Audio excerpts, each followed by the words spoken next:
दोस्तों, कैसे हैं? आशा करता हूँ आप सभी अच्छे होंगे और तैयारी आपकी अच्छी चल रही होगी, बेहतर चल रही होगी। आप सभी जानते हैं ओनली यूपीएससी के इस प्लेटफॉर्म पर पूरी आपकी जो यूपीएससी एग्जामिनेशन की प्रिपरेशन है ये क्या कराई जा रही है, एक बार कमेंट सेक्शन में बताएं। फ्री में कराई जा रही है कि नहीं? आप सभी को पूरा जो सिलेबस है वो फ्री में पढ़ाया जा रहा है और इसी के साथ साथ आपको जो हमारा स्टडी मटेरियल है और जो आपको फ्री में जो बुक्स हैं वो भी आपको यहाँ पर क्या प्रोवाइड की जा रही है ना।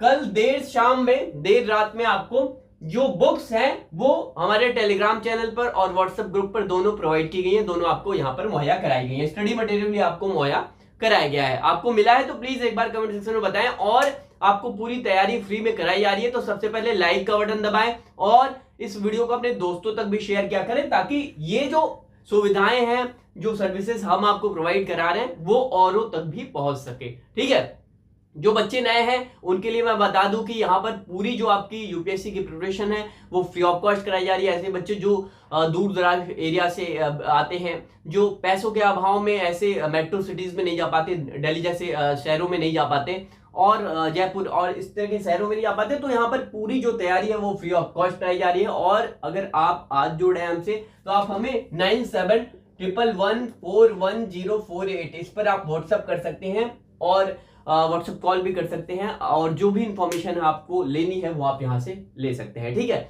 तो ये ओवरऑल कुछ इस तरह से हमारा प्रोग्राम वर्क करता है। बाकी टेलीग्राम चैनल पर आपको क्या मिलता है, हमारे टेलीग्राम चैनल पर आपको जो स्टडी मटेरियल है वो बुक्स वगैरह वो यहाँ पर मिलती रहती है, व्हाट्सएप पर मिलता है। टेलीग्राम चैनल की जो लिंक है वो इसी वीडियो के डिस्क्रिप्शन बॉक्स में दिया गया है, उसे जाकर ज्वाइन कर लें। ठीक है, चलिए ये सब सारी चीजें आप देख ही रहे हैं। एक और इन्फॉर्मेशन आपको दे दूं उसके बाद आज की क्लास में शुरू करता हूं। ठीक है, साइड में ये दिख रहा है ओनली यूपीएससी का ये दूसरा चैनल शुभम मिश्रा के नाम से है। इस पर आपको 2-3 दिन पहले एक वीडियो अपलोड की गई थी कि यूपीएससी की शुरुआत कैसे करें, तैयारी की इनिशियल स्टेज में अगर आप हो तो तैयारी की शुरुआत घर रहते हुए कैसे क्या पढ़ा जाना चाहिए, सारा कुछ यहाँ पर ब्रीफ डिस्कस किया गया है। इस चैनल को जाकर आप सब्सक्राइब कर लें और एरो में जो वीडियो दिख रही है उसे जरूर देखें।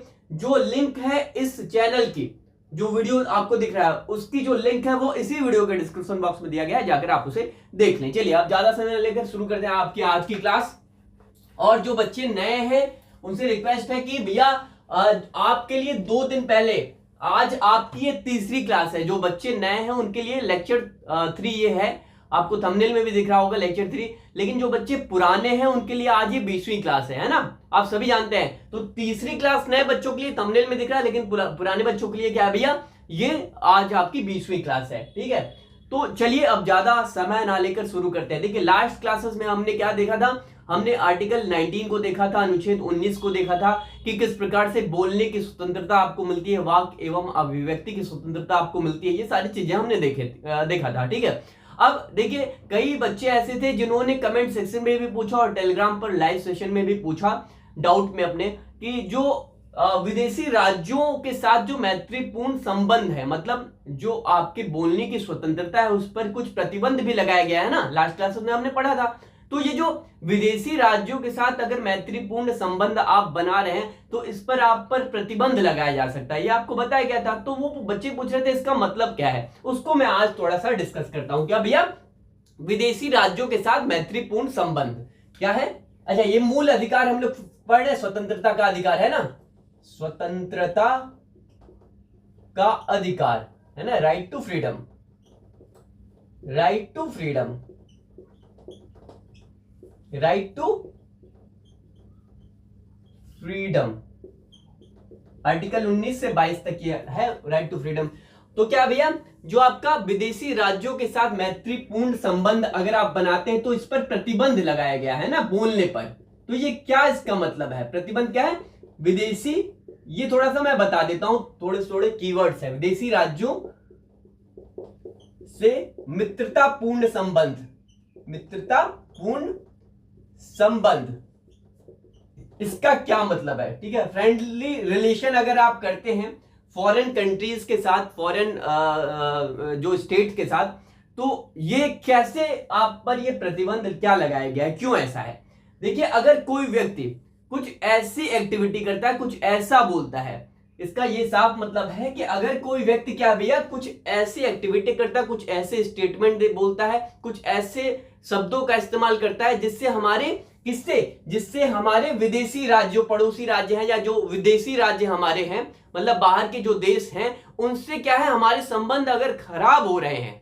अगर आप हैं, ये कोई जेठालाल है मान लेते हैं, ये जेठालाल है, ये व्यक्ति जेठालाल अगर कुछ ऐसा बोल देता है जिससे हमारे जो विदेश वाले राज्य हैं, अमेरिका हो गया, ब्रिटेन हो गया, पाकिस्तान हो गया, कोई भी राज्य हो गया, एबीसीडी कोई, तो ये जेठालाल अगर कुछ ऐसा बोल देता है जिससे हमारे संबंध इन राज्यों के साथ, मतलब इन देशों के साथ खराब हो जाएं, तो क्या है, तो जेठालाल के बोलने पर प्रतिबंध लगाया जा सकता है। तो यही है कि विदेशी राज्यों से मित्रतापूर्ण संबंध अगर जो है वो अगर कहीं खराब होते हैं आपके बोलने से, तो क्या है भैया, तो आप पर प्रतिबंध लगाया जा सकता है। तो ये है कि भैया अगर क्या है, friendly relations with foreign state अगर ये खराब होगा, विदेशी राज्यों से मित्रतापूर्ण संबंध, तो ये यहां पर आप पे बोलने पर प्रतिबंध लगाया जा सकता है, रिस्ट्रिक्शन इंपोज किया जा सकता है। क्लियर हो गई बातें ये?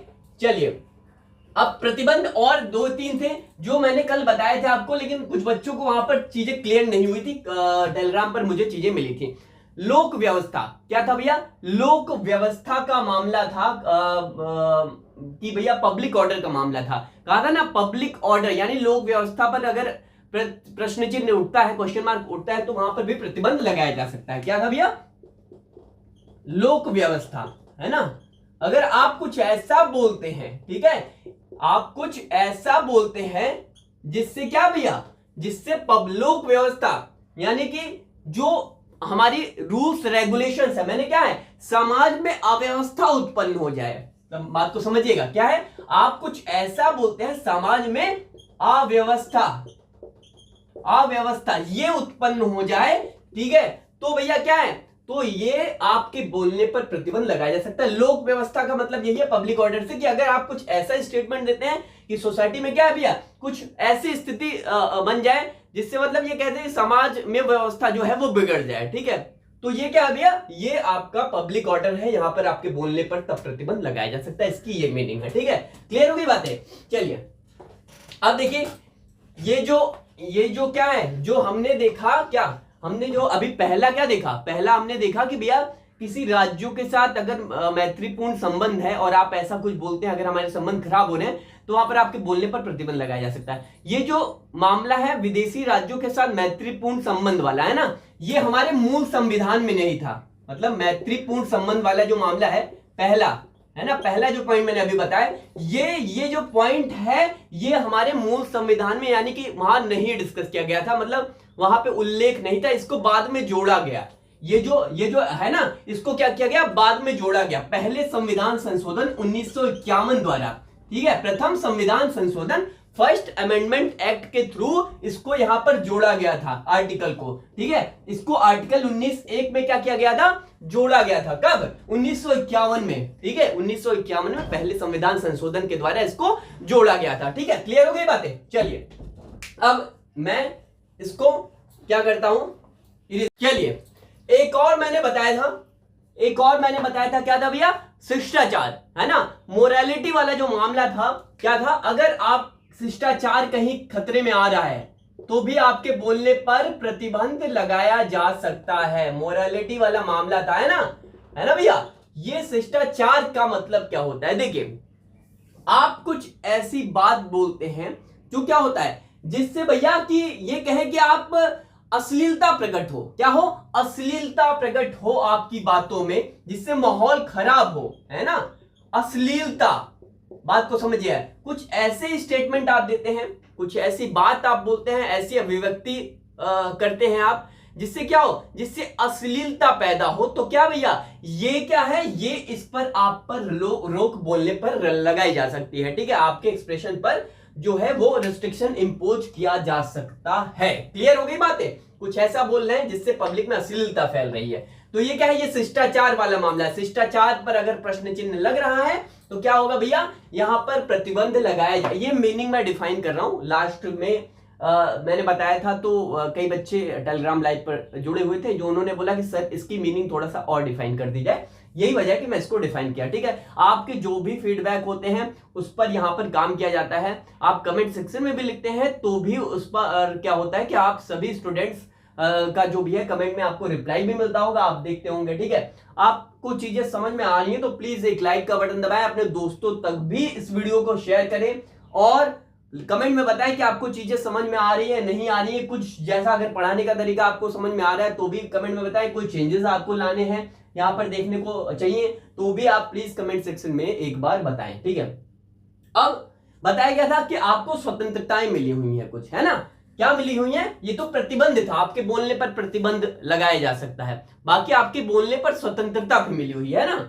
यहां पर बोलने की स्वतंत्रता भी मिली है और कई प्रकार की स्वतंत्रता आपको फ्रीडम बताई गई थी, जिसमें था एक क्या था कि आपको निवास करने की स्वतंत्रता है, मतलब पूरे भारत में आप कहीं भी जा सकते हैं, निवास कर सकते हैं, बस सकते हैं। वहां बताया गया था ना आपको ये स्वतंत्रता आपको यहां मिलती है आर्टिकल 19 में, है ना, ये बताया गया था। तो क्या भैया ये स्वतंत्रता क्या थी?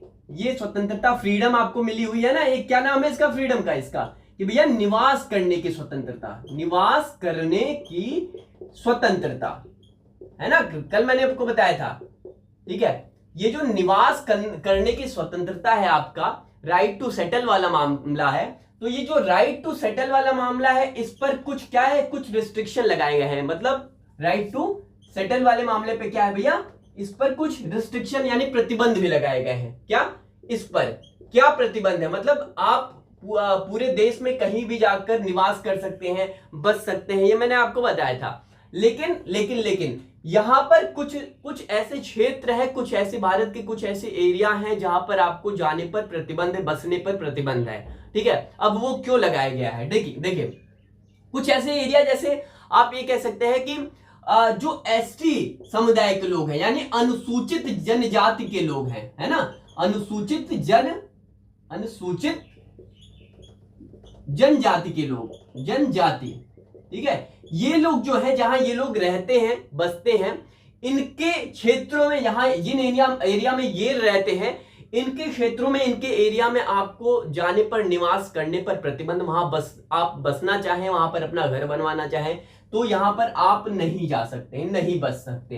रीजन क्या है? देखिए उनकी एक अलग संस्कृति है ना, अलग कल्चर है। जो एसटी शेड्यूल ट्राइब्स वाले लोग हैं, अनुसूचित जनजाति के लोग आते हैं, उनके क्या है, अलग क्या है, उनकी कल्चर भी है और उनका मतलब हर चीज सामान्य जो लोग हैं उनसे अलग है ना। आप बात को समझते हैं कि नहीं? तो भैया ये जो उनका व्यवसाय है, उनकी संपत्ति है, ठीक है, उस पर कहीं आप क्या है, कहीं आप उस पर क्वेश्चन मार्क ना क्रिएट करें, कहीं उनकी संपत्ति वाला जो मामला, संपत्ति का आप क्या करें, शोषण ना करना शुरू कर दे। बात को समझिएगा, क्या है भैया, उनकी संपत्ति का आप क्या है, संपत्ति का शोषण ना करना शुरू कर दें। ठीक है, तो इस पर क्या है, ऐसे मतलब उनके कल्चर पर आप क्वेश्चन मार्क ना कर दें, कि मतलब उनकी संस्कृति पर हाथ आप ना कर दें। ठीक है, तो इसके लिए क्या किया गया है, इसके लिए क्या गया है कि ये जो इस एरिया में, जिस एरिया में ये लोग रहते हैं, वहां पर आपको जाने पर प्रतिबंध है, मतलब जाने पर, बसने पर प्रतिबंध है, निवास करने पर प्रतिबंध है। आप सेटल नहीं हो सकते, वहां पर अपना घर नहीं बनवा सकते, निवास नहीं कर सकते। तो क्या है, कुछ ऐसे प्रतिबंध यहां पर लगाए गए हैं। ठीक है, कुछ ऐसे प्रतिबंध यहां पर लगाए गए हैं। और जो लोग, जैसे वेश्यावृत्ति वाला मामला है, जो लोग इसमें इन्वॉल्व होते हैं, ठीक है, तो उनके भी क्या है, उनके भी कहीं मूव करने पर, कहीं आने जाने पर भी प्रतिबंध लगाया गया साधारण जनता के हित में। क्या है, साधारण जनता के हित में क्या है, यहां पर भी इन पर प्रतिबंध है, साधारण जनता के हित में। ठीक है, हित में किसके, जो लोग वेश्यावृत्ति वाला मामला है ना, ये लोग जो करते हैं उनके भी मूव करने पर यहां पर प्रतिबंध थोड़ा बहुत लगाया गया है। ठीक है, तो ये क्या है, निवास करने की स्वतंत्रता तो मिली है, आप पूरे देश में कहीं भी जाकर सेटल हो सकते हैं, मूव कर सकते हैं। लेकिन ये जो एरिया है यहां पर प्रतिबंध लगाया गया है। ठीक है, अब क्यों लगाया गया है वो आप इसे नोट डाउन कर लें, ये सारी चीजें बहुत ज्यादा इंपॉर्टेंट है कि भैया इनकी जो भाषा है अनुसूचित जातियों की, इनकी जो संस्कृति है, इनकी रक्षा हो करने के लिए अगर इस पर कहीं क्वेश्चन मार्क आप ना खड़ा कर दें, कहीं जाकर उनकी भाषा पर आप प्रश्न प्रहार ना कर दे, समझ रहे हैं, उनकी व्यवसाय पर, उनकी संपत्ति का शोषण करना अपना शुरू कर दे, तो इसके लिए क्या किया गया है, इसके लिए आपके जाने पर, वहां पर निवास करने पर, आपके वहां सेटल होने पर आपको रोक लगाया गया है आप पर। तो क्या भैया, ये चीजें आप नोट डाउन कर लें प्लीज। अगर कमेंट सेक्शन में बताएं कि आपको चीजें समझ में आ रही हैं या नहीं, प्लीज बताएं।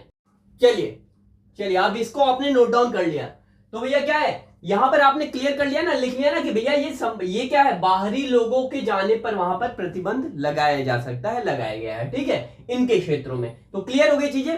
अब ये मैं इरेज कर रहा हूं। अब मैं यहां पर आपको ये बताने जा रहा हूं कि आर्टिकल 19 जो है, अनुच्छेद 19 जो है आपका, इस पर सुप्रीम कोर्ट ने क्या क्या फैसले सुनाए हैं, ठीक है। रिसेंट हालिया जो फैसले हैं सुप्रीम कोर्ट के आर्टिकल 19 पर, अनुच्छेद 19 पर, वो मैं आपको बताने जा रहा हूं। क्या बताने जा रहा हूं कि भैया आर्टिकल 19 यानी अनुच्छेद आर्टिकल 19 पर क्या है, सुप्रीम कोर्ट के जो फैसले हैं, इस पर भैया सुप्रीम कोर्ट के फैसले या सुप्रीम कोर्ट ने क्या कहा है आर्टिकल 19 पर हालिया में। देखिए, आप सभी जानते हैं जम्मू और कश्मीर में इंटरनेट क्या किया गया था, बंद किया गया था, है ना। और ये चलता रहता है, इंटरनेट कभी बंद कर दिया जाता है जम्मू एंड कश्मीर में, इस तरह के माहौल बिगड़ते हैं तो इंटरनेट को बंद किया जाता है। तो मामला सुप्रीम कोर्ट पर पहुंचा था कि भैया इंटरनेट जो जम्मू एंड कश्मीर में बंद किया गया, वो कहा गया कि भैया ये जो आर्टिकल बोलने की स्वतंत्रता है, मतलब ये जो इंटरनेट का प्रयोग है, इंटरनेट आप प्रयोग कर सकते हैं, ये मौलिक अधिकार है। क्या कहा गया भैया, ये कहा गया कि इसको लेकर पहुंचा सुप्रीम कोर्ट पहुंचा गया और कहा गया कि ये मौलिक अधिकार है। क्या मौलिक अधिकार है, फंडामेंटल राइट है। क्या, इंटरनेट का यूज करना फंडामेंटल राइट है, आप उसे इंटरनेट के यूजेस से आप किसी को रोक नहीं सकते, उसकी ये अधिकार को छीन नहीं सकते। तो जब सरकार जो है वो जम्मू एंड कश्मीर पर क्या है, इंटरनेट को वहां पर रोक लगा दी, है ना, रोक लगाती भी रहती है और लगाई, तो ये मामला सुप्रीम कोर्ट पहुंचा था। तो सुप्रीम कोर्ट ने देखिए क्या कहा, सुप्रीम कोर्ट ने कहा कि भैया वहां पर जजमेंट देते हुए, मतलब फैसला घोषणा करते हुए सुप्रीम कोर्ट ने कहा कि ये जो मौलिक अधिकार है, इंटरनेट का प्रयोग करना मौलिक अधिकार के दायरे में आता है। इससे सुप्रीम कोर्ट ये बोलने से परहेज किया, बात को समझिएगा, ये कहने से मना किया, ठीक है। क्या किया सुप्रीम कोर्ट ने, मौलिक अधिकार जो है, मौलिक अधिकार में इंटरनेट का प्रयोग आता है, ये बोलने से सुप्रीम कोर्ट ने परहेज किया और ये कहा कि भैया ये फिर भी ये जो इंटरनेट का प्रयोग है, इंटरनेट जो आप प्रयोग करते हैं, वो आर्टिकल 19 का एक अभिन्न अंग है। क्या कहा भैया, 19(1) यानी इनका ये क्या है, अभिन्न अंग है, ठीक है, ये इंपॉर्टेंट पार्ट है, अभिन्न अंग है। क्या, इंटरनेट का यूज जो है, इंटरनेट का प्रयोग जो है, ठीक है, का जो प्रयोग है वो आर्टिकल 19(1) का अभिन्न अंग है, इंपॉर्टेंट पार्ट है। ये सुप्रीम कोर्ट ने यहां पर कहा कि ये अभिव्यक्ति की स्वतंत्रता का एक अभिन्न अंग है, लेकिन यहां पर ये सुप्रीम कोर्ट ये कहने से परहेज किया कि ये मौलिक अधिकार के दायरे में आता है। क्या, इंटरनेट का प्रयोग करना। तो क्या कहा, ये सुप्रीम कोर्ट ने फैसले सुनाए किस पर, आर्टिकल 19 के तहत इंटरनेट के प्रयोग पर। जम्मू एंड कश्मीर का यह मामला था। तो क्लियर हो गई, इसको आप अपने शब्दों में नोट डाउन कर ले भैया। क्या कि जम्मू एंड कश्मीर में इंटरनेट पर बंद होने पर क्या है, सुप्रीम कोर्ट ने इस पर, इसके उपयोग पर क्या कहा कि भैया इसके उपयोग पर यह कहने से परहेज किया कि ये मौलिक अधिकार में आता है इंटरनेट का प्रयोग। और जबकि क्या है, जबकि ये कहा कि हाँ ये जरूर है कि इंटरनेट का प्रयोग 19(1) यानी अभिव्यक्ति की स्वतंत्रता का एक अभिन्न अंग है, इंपॉर्टेंट पार्ट है, ठीक है, ये कहा, लेकिन ये कहने से परहेज किया कि ये मौलिक अधिकार है। क्लियर हो गई बातें। तो ये इंटरनेट के प्रयोग पर सुप्रीम कोर्ट का ये फैसला था। क्लियर हो गई, इसको आप प्लीज नोट डाउन कर लें, ठीक है, क्या कर लें, नोट डाउन कर लें। चलिए अब देखिए, सुप्रीम कोर्ट ने मौन होने के अधिकार, मैंने बोला था ना कि आप ना बोलते हैं, आप नहीं बोलते हैं, ये भी आपका अधिकार है, आपको बोलने पर कोई विवश नहीं करेगा, मैंने बताया था ना,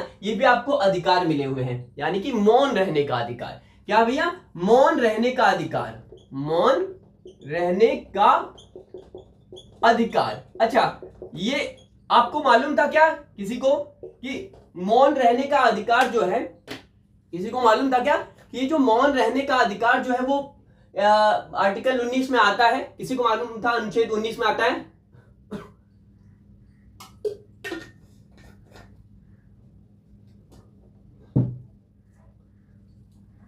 चलिए देखिए, जो सुप्रीम कोर्ट था वो एक मामला सुप्रीम कोर्ट के पास पहुंचा था बीजो इमैनुअल बनाम केरल सरकार राज्य का। किसका? बीजो इमैनुअल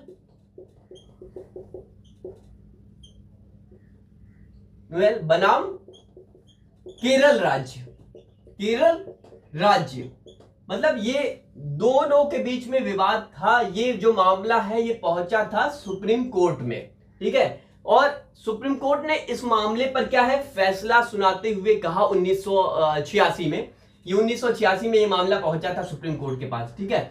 सुप्रीम कोर्ट ने इस पर फैसला सुनाते हुए कहा कि भैया मौन रहने का जो अधिकार है, यानी कि ना बोलने का जो अधिकार है, वो आर्टिकल 19 में आता है। अगर आप नहीं बोलना चाहते हैं, आपको ना बोलने की स्वतंत्रता आपको यहां पर मिली हुई है। ये मामला किसमें, बीजो इमैनुअल बनाम क्या था भैया, ये केरल राज्य का मामला था 1986 में। यहां पर सुप्रीम कोर्ट ने साफ साफ कहा कि ना बोलने का अधिकार, मतलब आप नहीं बोलना चाहते हैं तो भी ये आर्टिकल 19 में शामिल है। क्लियर होगी बातें। ये कुछ ऐसे जजमेंट हैं जो अगर आप याद है आपको, जैसे बीजो इमैनुअल बनाम केरल राज्य। अब आप आंसर राइटिंग कर रहे हो, अब सीधा आपने क्या कर दिया, ये थोड़ा फैक्ट डाल दिया।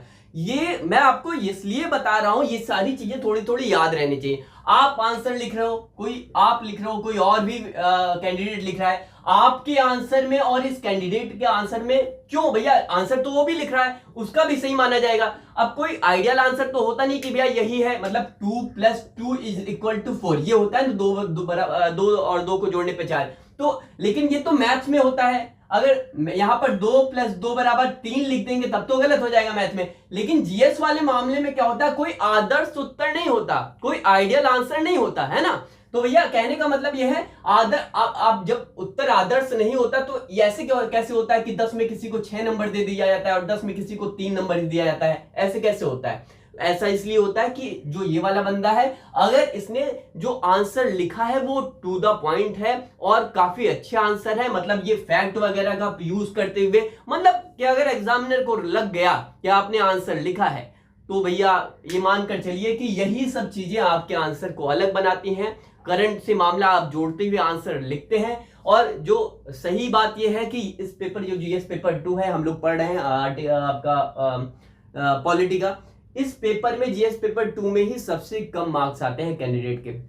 ये जो तजुर्बा मैं आपको बता रहा हूं, ये मेंस का तजुर्बा है, मैं आपको बता रहा हूं, ये तजुर्बा आपके लिए काम आए। मैं आपको पूरे तजुर्बे के अनुसार आपको बता रहा हूं किस तरह से आपको आंसर लिखना चाहिए मेंस में, अगर मेंस में मामला बनाना है आपको तो, ठीक है। ये एक्सपीरियंस आपको मैं दे रहा हूं, ठीक है। चलिए, तो ये क्या है, मौन रहने का अधिकार। इसमें अब ये नोट डाउन कर ले, प्लीज नोट डाउन कर ले, आप इसे आप नोट डाउन कर ले। अब सुप्रीम कोर्ट ने ये फैसला, ये हम लोग क्या देख रहे हैं कि सुप्रीम कोर्ट ने आर्टिकल 19 अनुच्छेद 19 पर सुप्रीम कोर्ट ने क्या क्या फैसले सुनाए वो हम यहां पर देख रहे हैं। क्लियर हो गई बात। अगर आपको चीजें समझ में आ रही हैं तो भैया आप प्लीज इस पे क्या करें, इस पे आप कमेंट सेक्शन में बताएं कि आपको चीजें समझ में आ रही हैं, ठीक है। चलिए, अब देखिए, मौन रहने का अधिकार तो हमने देख लिया, इसके साथ साथ सूचना का जो अधिकार है, ये भी क्या है, ये भी सूचना का अधिकार, राइट टू इंफॉर्मेशन, सूचना का अधिकार, ठीक है, राइट टू इंफॉर्मेशन, ठीक है, इंफॉर्मेशन। अब सूचना का अधिकार जो है ये भी क्या आता है, ये भी आर्टिकल 19 में ही आता है, अनुच्छेद। अब ये सूचना का अधिकार क्या होता है, किसी को मालूम है तो प्लीज कमेंट सेक्शन में बताएं आप सूचना का अधिकार क्या होता है, और प्लीज लाइक का बटन दबाएं। आपको चीजें समझ में आ रही है तो भी बताएं। चलिए, सूचना का अधिकार क्या होता है। देखिए, आर्टिकल 19 में मैंने पहले आपको बताया कि जैसे पेपर में न्यूज़पेपर को पे छापना, यानी न्यूज़पेपर निकालना, ये भी आपका अधिकार है, स्वतंत्रता मिली हुई है ना 19 के तहत। न्यूज़पेपर छापना, प्रेस की स्वतंत्रता तो मिली है। तो जब न्यूज़पेपर यहां पर छपता है, पब्लिश किया जाता है, तो न्यूज़पेपर में क्या छापा जाता है, सूचनाएं छापी जाती है ना, जो जो सूचनाएं होती हैं। तो ये क्या है, सूचना छापना। सूचना किसी को क्या है, सूचना छापना क्या है, इसके अंतर्गत आता है आर्टिकल 19 के अंतर्गत। लेकिन यहां पर सुप्रीम कोर्ट ने साफ साफ कहा कि भैया क्या, कि सूचना छापना सिर्फ इसके अंतर्गत नहीं आएगा। किसके अंतर्गत, सूचना छापना ही सिर्फ 19 के अंतर्गत नहीं आएगा, अनुच्छेद 19 के, बल्कि सूचना का अधिकार, आपको सूचना के बारे में, किसी सूचना के बारे में जानकारी पाना भी क्या है, इसके अंतर्गत आता है, आर्टिकल 19(1) के अंतर्गत आता है। सूचना का अधिकार, राइट टू इंफॉर्मेशन भी किसके अंतर्गत आता है भैया? साफ साफ सुप्रीम कोर्ट ने कहा कि इसके अंतर्गत आता है। ठीक है, क्लियर हो गई बातें? तो भैया ये क्या, भारत संघ बनाम जो है वी बनाम वी अंसन का ये मामला था 2002 में। किसका मामला था? भारत संघ बनाम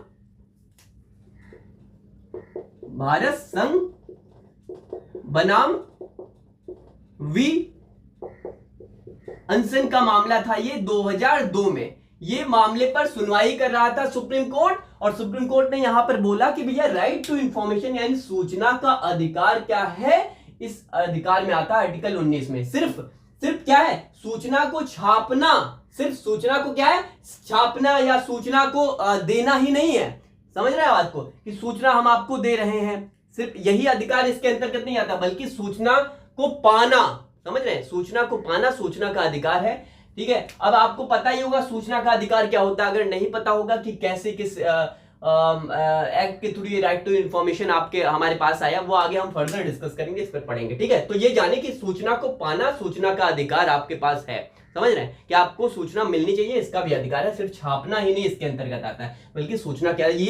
ये जो मामले मैं आपको बता रहा हूं, भारत संघ बनाम वी अंसन 2002 का मामला था। सुप्रीम कोर्ट ने इस पर सुनवाई करते हुए ये क्लियर किया कि भैया ये बताया कि ये सूचना का अधिकार भी इसके अंतर्गत आता है, इसके क्या बोलते हैं, अंडर में आता है। ठीक है, तो ये आप प्लीज नोट डाउन कर लें, चलिए अब इसको नोट डाउन कर लें आप।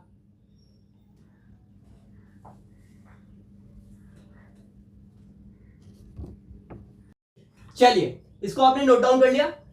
चलिए अब देखिए, सुप्रीम कोर्ट ने और भी इस पर आर्टिकल 19 पर फैसले सुनाए, अनुच्छेद 19 पर सुप्रीम कोर्ट ने और भी फैसले सुनाए। अच्छा, आप हेडिंग यहां पर डाल देना कि सुप्रीम कोर्ट क्या भैया, सुप्रीम कोर्ट का आर्टिकल 19 पर हालिया जो फैसला है, हालिया या फिर जो अभी तक की हिस्ट्री में जो फैसला सुप्रीम कोर्ट ने सुना है, वो मैं आपको डिस्कस कर रहा हूं, आपको बताने की कोशिश कर रहा हूं। ठीक है, चलिए अब देखिए, सुप्रीम कोर्ट ने एक और फैसला सुना है। ये सा फैसला असहमति का जो अधिकार है, इस पर फैसला था। किस पर था भैया? असहमति का अधिकार। ठीक है, मैंने बताया ना, मैंने क्या बताया था आपको लास्ट क्लास में कि भैया आप जो है, आप किसी की बात से असहमत हो सकते हैं। मतलब कि जेठालाल ने अगर कोई बात बोली, जेठालाल व्यक्ति है और ये भिड़े है ना, मैंने आपको बताया था कि भैया ये जेठालाल जो व्यक्ति है अगर कोई बात बोल रहा है और भिड़े को वो पसंद नहीं आ रही है, तो वो उसकी बात से असहमत हो सकता है। अब जेठालाल ये नहीं बोलेगा कि भैया क्या, कि भैया आप सहमत हो मेरी बात से, और नहीं होगे तो भैया इस पर आप पर मुकदमा दर्ज कराऊंगा, तो ये नहीं है। ये जेठालाल भिड़े की बात से असहमत हो सकता है, डिसएग्री हो सकता है। जो डिसएग्री का जो राइट आपको मिला हुआ है, ठीक है, तो जो डिसएग्री का राइट आपको मिला हुआ है, इस पर सुप्रीम कोर्ट ने क्या बोला। देखिए, आप देखा होगा आपने दिल्ली के शाहीन बाग में, यहां पर क्या हुआ, महिलाएं क्या कर रही थी, विरोध में बैठी थी केंद्र सरकार के कानून के फैसले पर, है ना। तो जो शाहीन बाग में, दिल्ली के शाहीन बाग में जो विरोध पर बैठी थी, उनका क्या था, वो विरोध में थी, किसकी, असहमत थी सरकार के फैसले से, है ना। वो डिसएग्री थी, जो गवर्नमेंट डिसीजन ली थी जो लॉ के मामले में, उसमें क्या थी, असहमत थी महिलाएं। ठीक है, तो शाहीन बाग वाले मामले में सुप्रीम कोर्ट यहां पर सुनवाई करते हुए क्या कहा भैया, घोषणा करते हुए इस मामले में कहा, सुनवाई करते हुए कि भैया विरोध करने का कोई क्या है, पूर्ण अधिकार नहीं है। बात को समझिएगा, क्या कहा भैया सुप्रीम कोर्ट ने, सुप्रीम ने कहा, यानी सुप्रीम कोर्ट ने कहा, घोषणा किया, ने घोषणा की, ठीक है, घोषणा की क्या की कि भैया ये विरोध करने का